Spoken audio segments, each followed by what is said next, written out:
Good morning. I'm Ernest Bower, the Senior Advisor and Director of the Southeast Asia Program at the Center for Strategic and International Studies. And we are delighted this morning to have the Honorable Tim Groser, the Minister of Trade of New Zealand, who's just arrived in Washington, D.C. Minister Groser, welcome to Washington. I'd like to first just say our hearts go out to the people in Christchurch. We're very sorry about the earthquake, and how are they doing? Well, considering the magnitude of the earthquake, which is the same size as the Haiti earthquake that killed 256,000, while I suppose you wouldn't want to say it to the people of the good folk of Christchurch, they are damn lucky.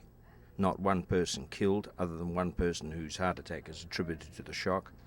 And damage, while extensive to some of the older buildings, remarkably little given the size of the quake. And I think it's intriguing and interesting, perhaps to a broader audience, to just have 2 or 3 words about why. We're called, and this is a deliberate insult by the Australians, of course, our closest friends, the Shaky Isles. I'm sure they have more than just earthquakes in mind, but they call us the Shaky Isles for good reason. We're part of the ring of fire that starts off round about where we think of where we think of Japan, through the Indonesian Malay archipelago to New Zealand. And this is a prime earthquake-prone zone where the names of tectonic plates that I've long forgotten collide. So we have to expect earthquakes, and our forefathers showed unbelievable foresight in doing a number of things. First of all, developing seismic building codes, which are requirements for building houses. Almost all the damage was done to houses that were built before the codes were put in place in about 1945-46. Secondly, in more sophisticated application of geoengineering, we have put in place geotech solutions to deal with an issue that nobody had heard of except scientists until about 6 weeks ago, called liquefaction, which is one of the main results of earthquakes. And where the geotech solutions have been put in place, the damage has been unbelievably light. Intriguingly, the Chinese are extremely interested in the earthquake, and it is not hard to understand why. They're the place that's building their cities from scratch in some respects. They're earthquake prone. We had the disaster in Sichuan, about a year ago, was it? And I think people will look to New Zealand for geotech, seismic solutions, and also some social approaches. Our forebears also put in place what is, I find it hard to believe, but I'm told, the world's largest externally based disaster insurance scheme. So every New Zealander for the last 80 years has had to pay money to a fund that sits offshore to accumulate massive financial resources relative to the small size of our economy for disasters like this. So now we're drawing down on their good fortune and on their foresight. So, yeah, a tough story for those who are caught, and the children are still very disturbed because the aftershocks go on and on and on and on around the 4.5, 4.6 Richter scale. But you have to step back and think, thank God it had such little actual consequence considering the massive scale of the quake. Excuse the extended answer, sir. No, I appreciate it. Thank you very much, and good luck to those people as they recover. You've been Trade Minister for about 2 years now, if I'm right, and I wanted to ask, what's it like being the Minister of Trade of New Zealand? What are your major challenges? And trade in the United States is extremely political. Could you talk a little bit about how that works in New Zealand? Well, first of all, Ernie, I come from a rather unusual background for a trade minister. I actually have been New Zealand's chief trade policy strategist for a number of years. First of all, I was our chief negotiator in the last GATT round, the WTO, the Uruguay round, and secondly, principal economic advisor to our trade ministry. So I went into politics as a geriatric, as it were, with one objective, becoming the trade minister.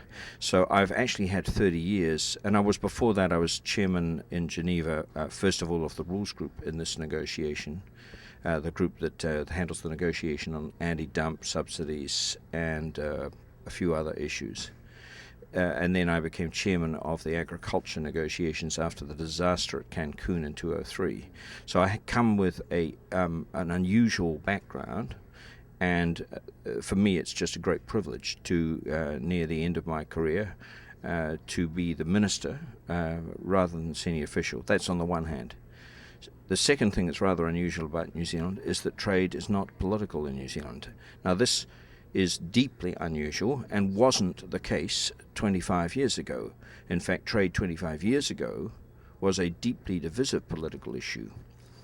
But I think over the years, for a variety of reasons I wouldn't want to bore you with, the two major political parties, one on the centre-left, one on the centre-right.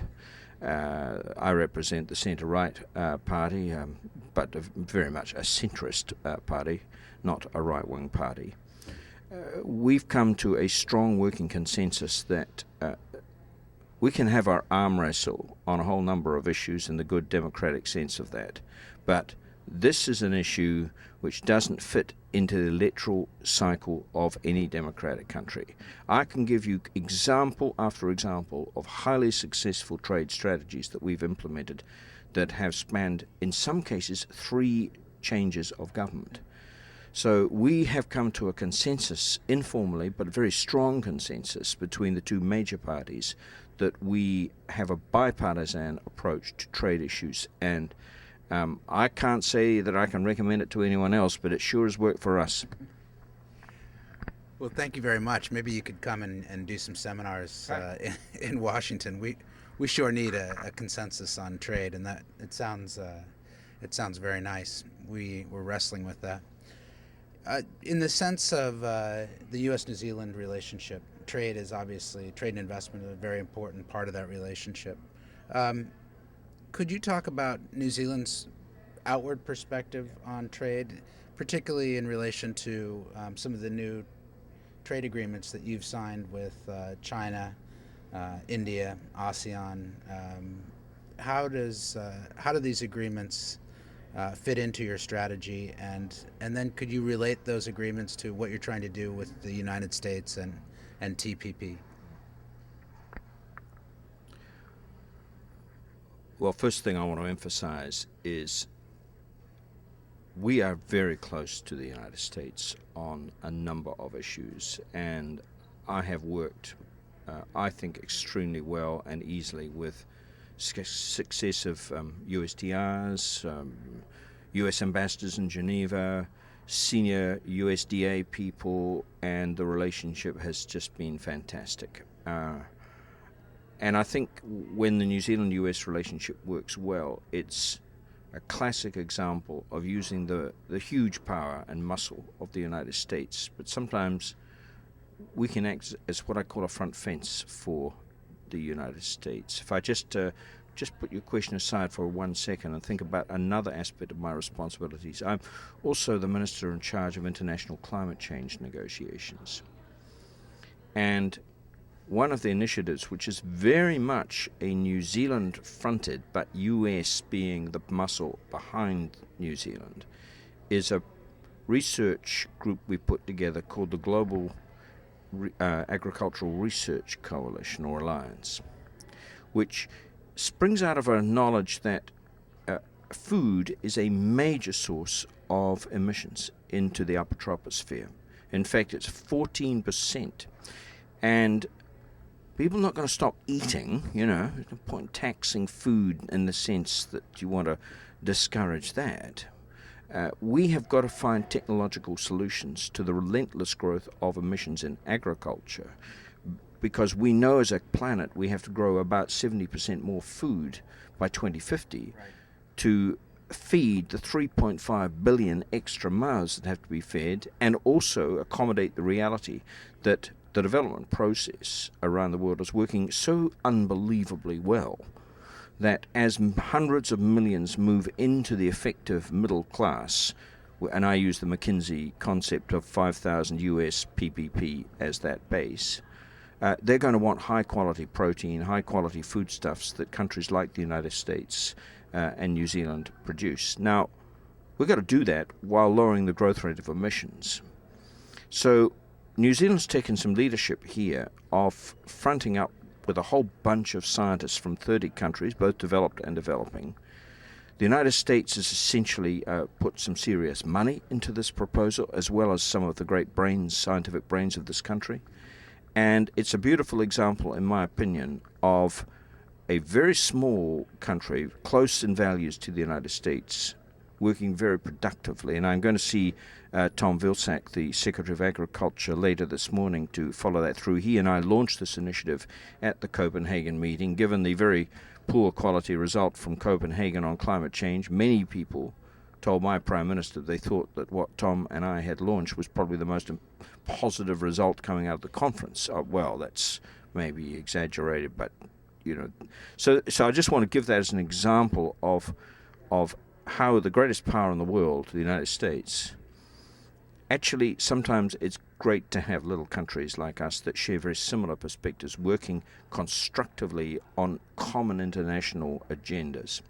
On the trade agenda, we have been, in my opinion, and I'm going to use big words here, astonishingly successful for a country with so little power and so little influence, and also with such an open market. I mean, sometimes I go around saying, I think I've just sold the Brooklyn Bridge for the 7th time. So we're strongly committed to the multilateral process, and this is not just rhetoric, I promise you. We fully understand that some of the issues of greatest concern to our companies can and will only be resolved by further advancement in the multilateral process. We are never going to see an FTA, by whatever name, that tackles anti-dumping, that tackles subsidization, that tackles export subsidies, that tackles trade and distorting production-linked subsidies to agriculture, that frankly tackles fishery subsidies adequately, a subject I feel very passionate about, and we've got an initiative, again, very strongly US-New Zealand initiative on fishery subsidies in the WTO to try and arrest this appalling degradation of wild stock fisheries.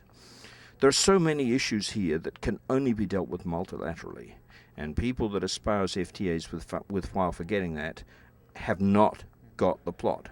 So we're totally committed to that, and I've spent 11 years of my professional life in Geneva under various titles doing that gig.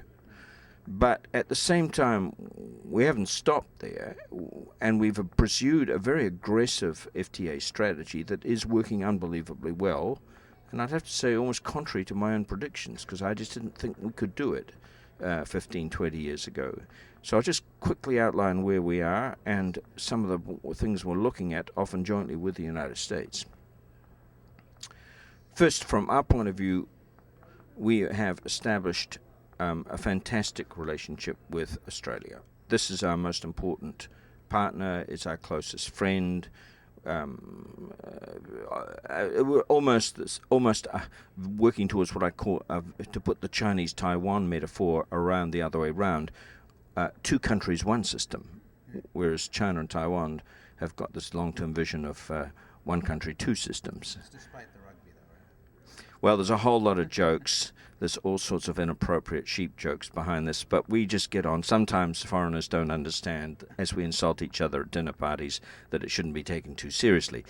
So we have this very strong relationship between our two countries. We're brothers in arms historically. We've fought and died together and all the wars together, and we're a very strong bond between these two countries. And we've established this comprehensive FTA called the CER, or Closer Economic Relations exercise, in 1982. I was very much part of that negotiating team on the New Zealand side that absolutely did establish the gold standard of the day. So that's in place, that's working well. 24% of our exports go to Australia. They're our largest source of inward FDI, and so on and so forth. Then we've established a set of relationships in the Asia Pacific. both we and the Australians, our economies were strongly geared towards Europe. Primarily, we were offshore farms for the United Kingdom, as former colonies of the United Kingdom. Much more strongly so for New Zealand than for Australia. Australia's got other options, massive mineral reserves in the last 20, 30 years, but still it couldn't be said about Australia with less force.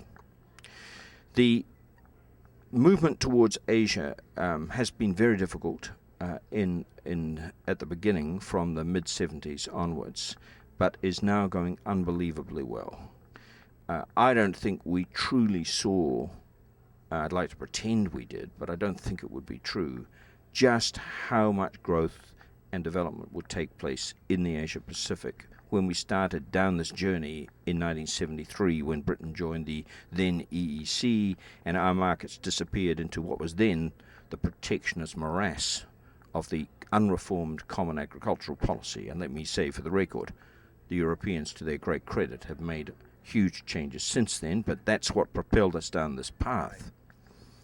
Now, at that stage, it was very much a Japan story, Japan being the first Asian economy to reach developed country status, and the tigers then, Hong Kong, Singapore, Taiwan, and one or two others, they were just at the early phase of their development. Well, to fast forward 30 or 40 years, what an extraordinary Asian success story we see. And we have established, along with Australia, a very interesting agreement with a name that would make you blind, ANZFTA. But what it is it's a comprehensive FTA starting to come into effect on the 1st of January 2010, so nobody in New Zealand or Australia really is aware of it, but it will influence their futures, which combines the Australian economy, the New Zealand economy, along with the FTA that encompasses the Southeast Asian economies called AFTA.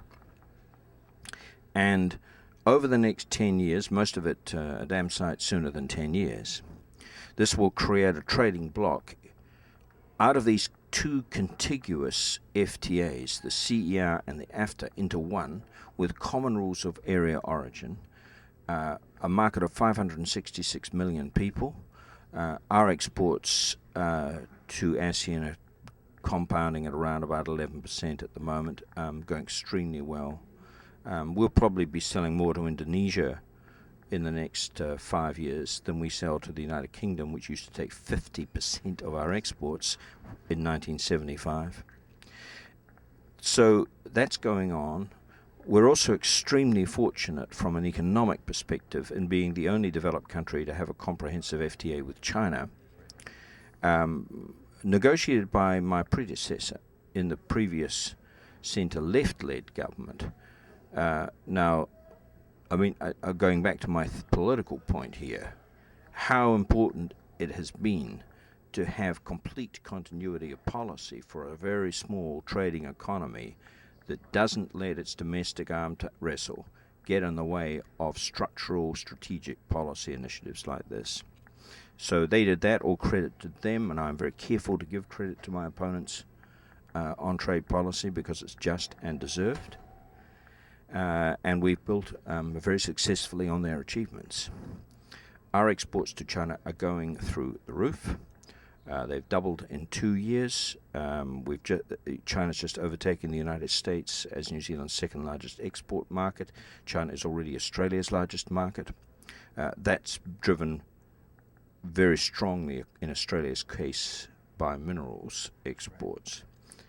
I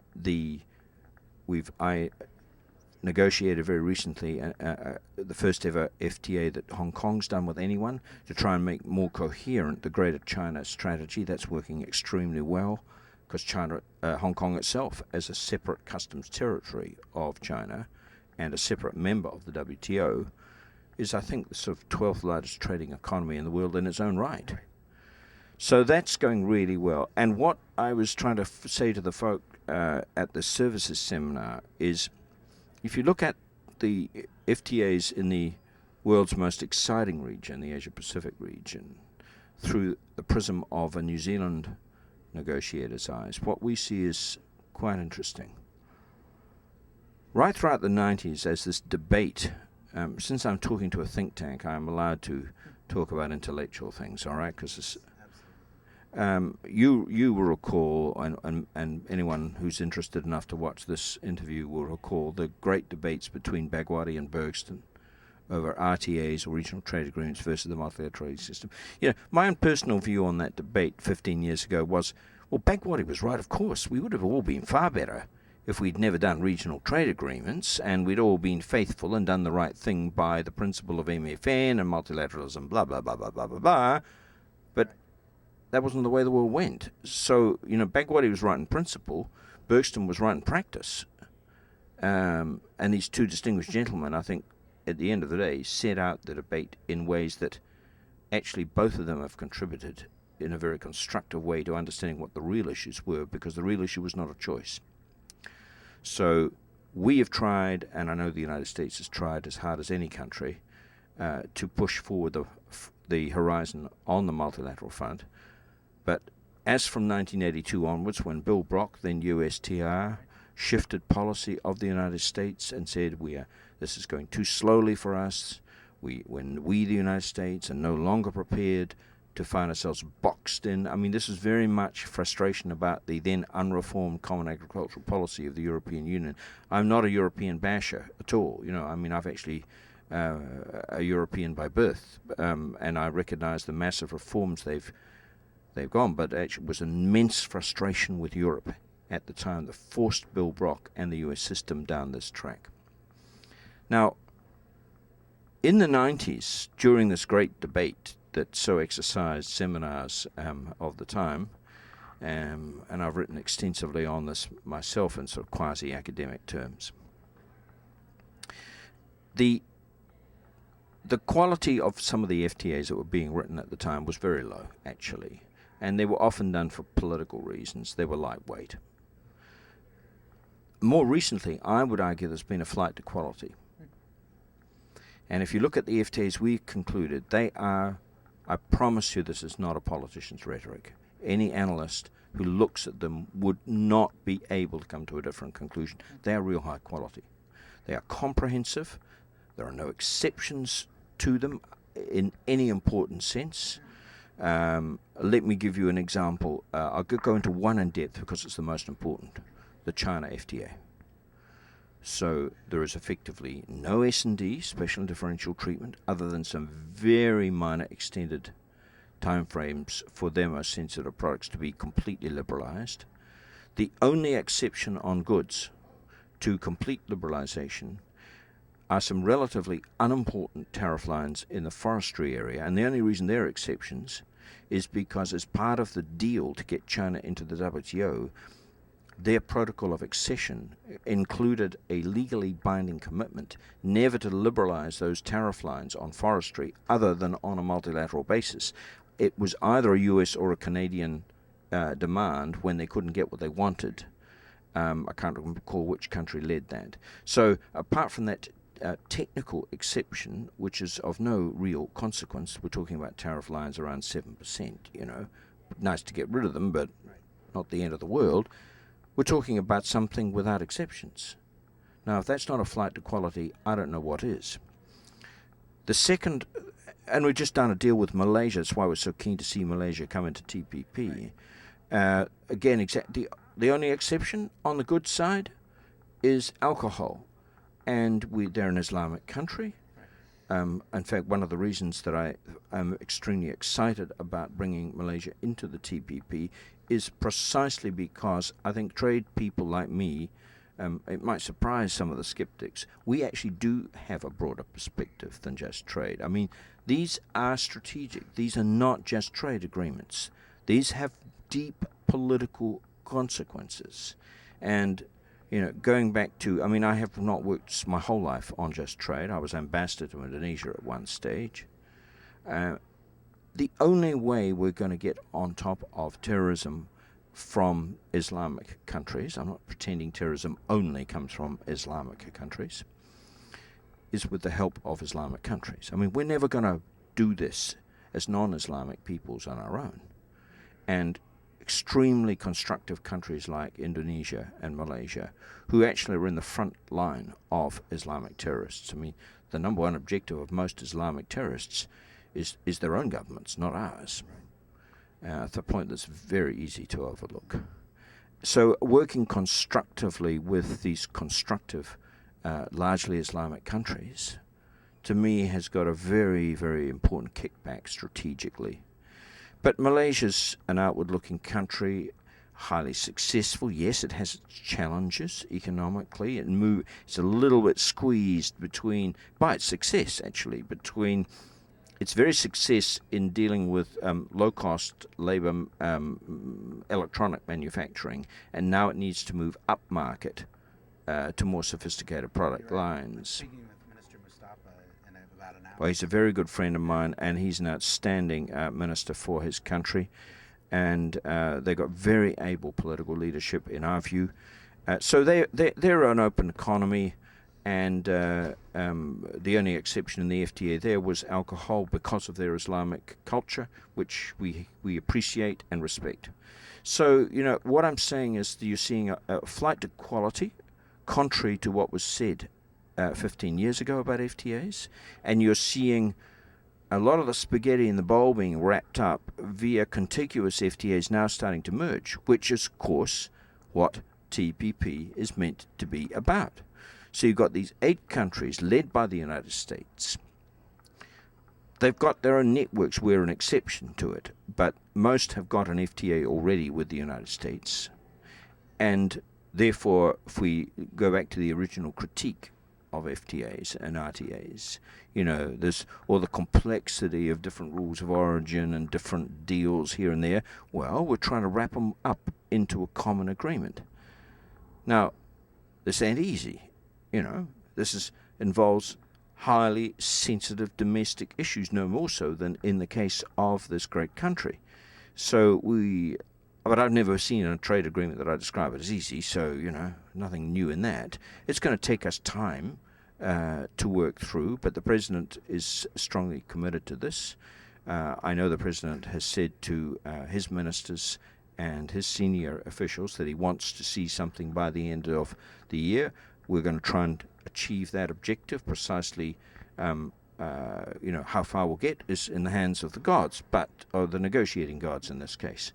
But that's the objective, and we see this as first commercial, second strategic in terms of trade policy, thirdly strategic in terms of the political relationships amongst our countries, and we've just gone in depth into the issues around Malaysia as a potential strong candidate, not quite in the system, but we very comfortable with Malaysia joining, I know.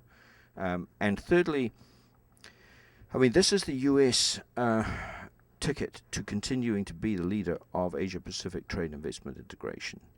Now, TPP is not the only game in town.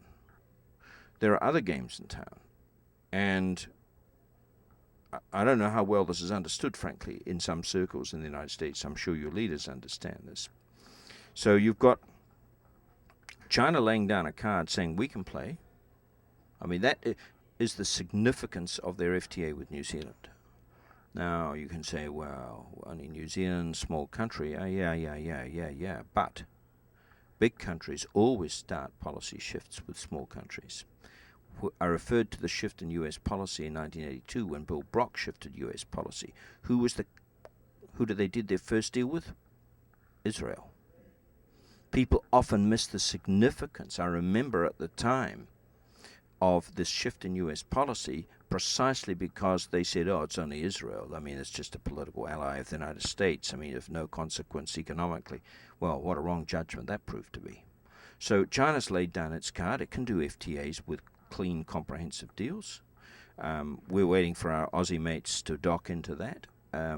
We've got the agreement in the geographic centre of Asia between Australia, New Zealand and Southeast Asia. ASEAN has launched 2 initiatives, one called ASEAN Plus 3, which is the 10 ASEAN countries, plus the great East Asian economies of China, Japan and Korea, and a complementary or competing initiative called ASEAN plus 6, which is those 13 countries plus Australia, New Zealand, and most intriguingly, India. Note that the US is not part of this. But TPP is ahead of the game here. Those are study processes. They may or may not lead to plurilateral comprehensive trade and investment integration frameworks in the Asia-Pacific region. With TPP, we're ahead of the game. We've gone past that stage. We're actually now negotiating. And, I think a lot of us, being very close friends of the United States, of course, very comfortable with traditional U.S. leadership on these issues. We want to see the U.S. be at front and center of this process. It does have strategic implications for the United States that go well beyond trade. We fully recognize that the grouping in its current configuration is not sufficiently large to be a game changer for the United States. That's fully understood. It may be small, but we're not stupid. We're quite sophisticated people, and we get it. So the whole concept here is to try and use it's not that small, but a relatively modest group of countries, Australia, New Zealand, and the others, Singapore and and Peru, and move this game forward to establish a template for trade and investment integration, and then with U.S. leadership within it, then move on to the economically more interesting agenda of the really big economies of Asia. I mean, that's the game plan. I don't think TPP makes sense to the United States except looking at it as a dynamic. The problem for the U.S. will be to maintain strategic unity of vision and keep that strategic concept uppermost in its mind as it proceeds, given the fact that everything in this country is open to public scrutiny. There's going to be all manner of lobbies that will want to tear this down and won't be the slightest bit interested in the bigger U.S. strategic interests. So that's about how I see it. Thank you. Could you, as a last question, since you think obviously far beyond the trade remit, could you talk about the three things Americans should know about New Zealand or think about New Zealand as they think about the trade agreement and our relationship going forward? Well, it may sound a very conventional thing to say, but I think shared values lies at the foundation stone of a relationship. And just remember this, New Zealand in the last century has been only ever invaded once, and that was by Americans. About, I don't know how many thousands of GIs invaded our country in 1941-42 on R&R, and there were many ugly scenes between young American males and New Zealand males competing for the same women. I don't know whether we should say that on television, but shared values lies at the heart of that relationship. And I think increasingly now this vision of us as a predominantly Anglo-Saxon country, though we have a very interesting mix now of Asian people and, of course, the traditional indigenous Polynesian people who make a fantastic contribution to New Zealand, and increasingly savvy in business sense. We're looking to Asia. That's where the United States' long-term interest lies. And New Zealand is a fantastic, albeit very small, partner of the United States, together with the Australians in that region. So, I see it shared interests. We all now follow the Joseph Nye concept of soft power. New Zealand doesn't have any hard power except, as Bob Hormats once said to me, you're sort of the Saudi Arabia of milk, aren't you? Well, okay. But putting aside Bob's joke, we only have soft power and ideas to sell. But you don't need to be a big country to have a good idea. And one thing I've always liked about American people is they're always ready to listen. So, those are the sort of general comments. I hope they don't sound too goody two shoes, but I think they have merit, and I think they have substance behind them. Mr. Minister, thank you very much for spending some time with us. That was a fantastic tour of the trade in New Zealand, your perspective of trade developments in Asia, and the relationship with the United States. Thank you, and good luck on your trip here. Thank you very much. Sir. Thanks a lot. Thanks.